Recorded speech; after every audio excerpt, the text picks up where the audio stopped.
Baku tembak polisi yang menewaskan Brigadir Yosua, ajudan Kadif Propam Polri, motif jelasnya hingga saat ini masih dipertanyakan. Ya, sementara dari pihak keluarga sudah menemukan sejumlah kejanggalan. Apa saja kira-kira selengkapnya diskusi bersama Skolastika Sylvia. Ramai soal baku tembak antar polisi yang menewaskan Brigadir Yosua, seorang anggota polisi yang juga adalah ajudan dari Kadif Propam Polri. Hingga saat ini motif jelasnya masih dipertanyakan dan keluarga menemukan sejumlah kejanggalan. Apa saja? Kita diskusi.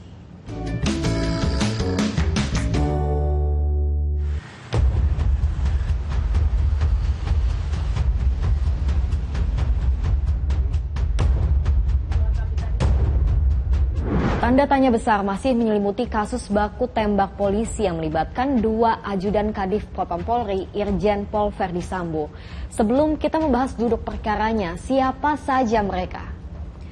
Brigadir Nofriansyah Yosua Huta Barat, anggota Bareskrim yang bertugas sebagai sopir dinas istri Kadif Propam Polri.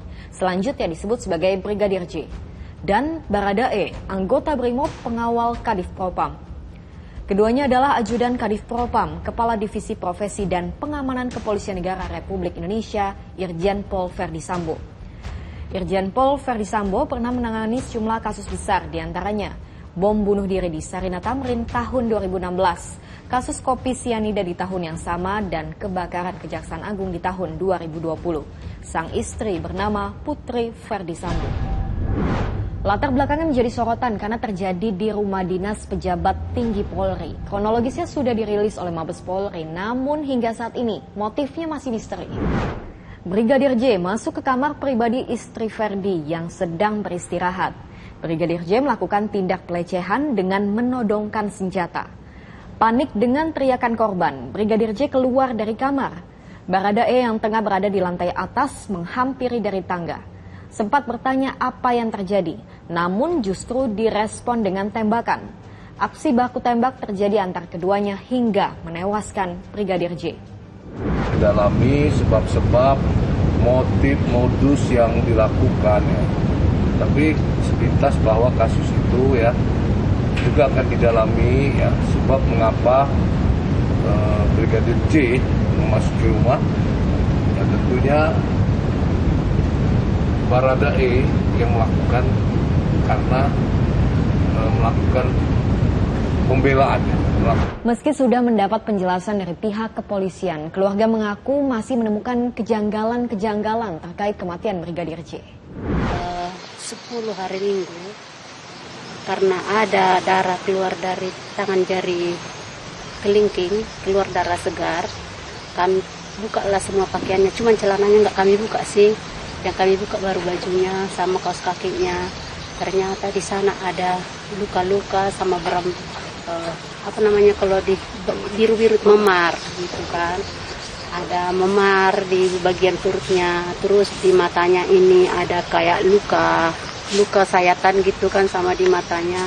Terus di bibirnya juga, di hidungnya ada jahitan. Kalau dugaan dari sana itu katanya ada tembak menembak. Kalau ada tembak menembak nggak mungkin sampai ada luka-luka memar dengan luka yang ada tadi di kaki kayak benda tajam gitu. Itulah kami yang istilahnya ada kejanggalan ini tadi. Ini akan terungkap nanti dari hasil rekonstruksi ya. Kan rekonstruksi itu akan didukung oleh para saksi-saksi, keterangan saksi. Nah dalam kasus ini seandainya pihak Brigadir J ini setelah ditembak masih berusaha melakukan perlawanan atau masih berusaha bangkit lagi kemudian menyerang, tidak tertutup kemungkinan terjadi pergumulan di situ. Nah sekali lagi ini harus diperkuat nanti dengan keterangan dari saksi-saksi yang lain yang menguatkan.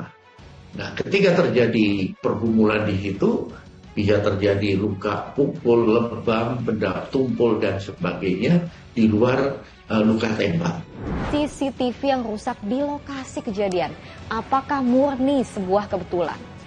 Memang kebetulan CCTV-nya rusak kurang lebih 2 minggu yang lalu. Sejak 2 minggu yang lalu. Sehingga tidak dapat kami dapatkan, namun demikian Tentunya kita tidak berhenti sampai di situ. Sejumlah selongsong peluru juga ditemukan di TKP rumah Irjen Pol Ferdisambo. Temuan ini memunculkan tanda tanya, mengapa sampai harus menggunakan peluru sedemikian banyak? Kan bahwa saudara RE itu menggunakan senjata Glock 17 dengan magazen maksimum 17 butir peluru. Dan kami menemukan di TKP bahwa barang bukti yang kami temukan tersisa di dalam magazen tersebut 12 peluru. Artinya ada 5 peluru yang dimuntahkan atau ditembakkan.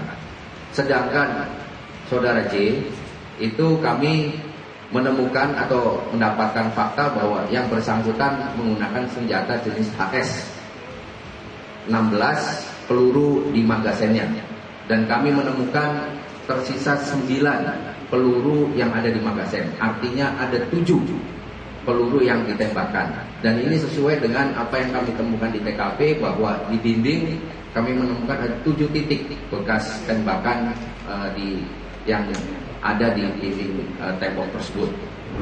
Polri mungkin kehilangan satu anggotanya, tapi bagi keluarga, mereka kehilangan sosok anak, saudara, atau bahkan tulang punggung keluarga. Jadi rasanya tidak berlebihan jika keluarga saat ini menuntut keadilan. Apalah daya kami sebenarnya, ya, kami orang susah. Kalau harapan kami cuman keadilan itu ditunjukkanlah yang benar gitu, transparan lah. BW tetap mengedepankan satu proses penemuan kebenaran material. Untuk apa? Agar kepercayaan publik pada Polri itu tetap tumbuh gitu. Kalau tidak, publik akan, IPW sendiri akan berpikir bahwa ini bukan buat kepentingan Polri, tetapi kepentingan elit Polri. Ya, tidak terbuka ini karena ada kepentingan yang ditutupi, ada hal-hal yang ditutupi. Di tengah masih abu-abunya kasus ini, yang menjadi pertanyaan utama adalah apakah Brigadir Yosua ini adalah pelaku yang ditindak akibat kejahatannya atau sebaliknya justru ia adalah korban. Kita lanjut diskusi di kolom komentar.